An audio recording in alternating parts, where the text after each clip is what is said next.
Okay, so we're looking at left hand position. Now this works for acoustic and electric guitars.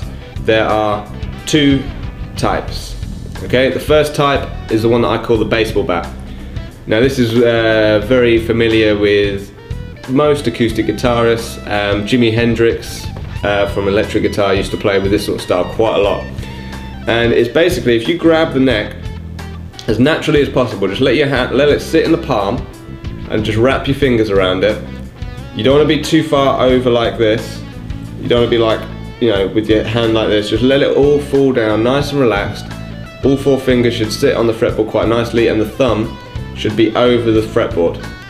That is the baseball bat grip, and it's quite a sturdy grip for playing chords, because that can handle the bass notes, and then you've got your fingers as well to be flexible at the same time. That is one position that you'll use quite a lot. The other position is used quite a lot for any intricate playing.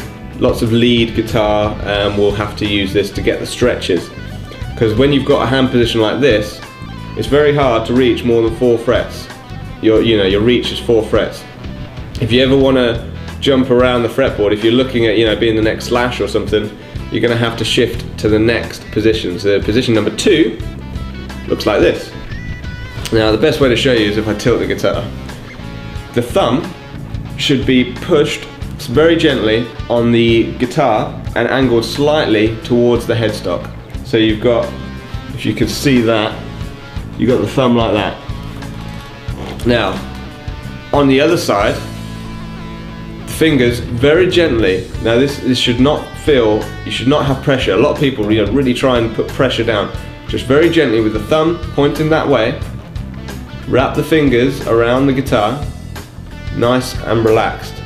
That position, I don't have a funky name for it, but let's just call it the thumb behind the neck position, will sit very nicely, okay?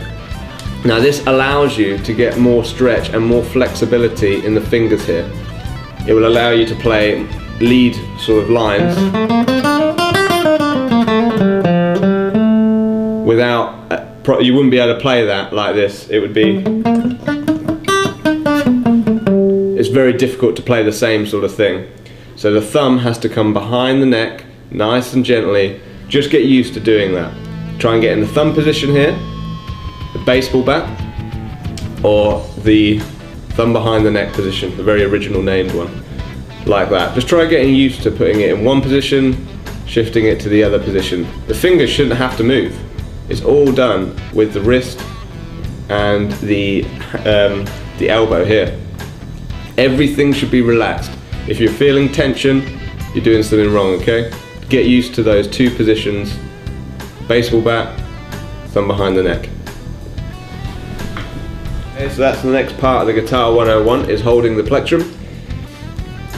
One of these things. Now, your style might change, it might be different, but I'm gonna go from the plectrum approach, which will work for almost any style of guitar. I use a plectrum for fingerstyle, I use it for country, jazz, blues, those types of things. That is what we're going to be covering in the next part of the Guitar 101 course, holding a plectrum. See you then.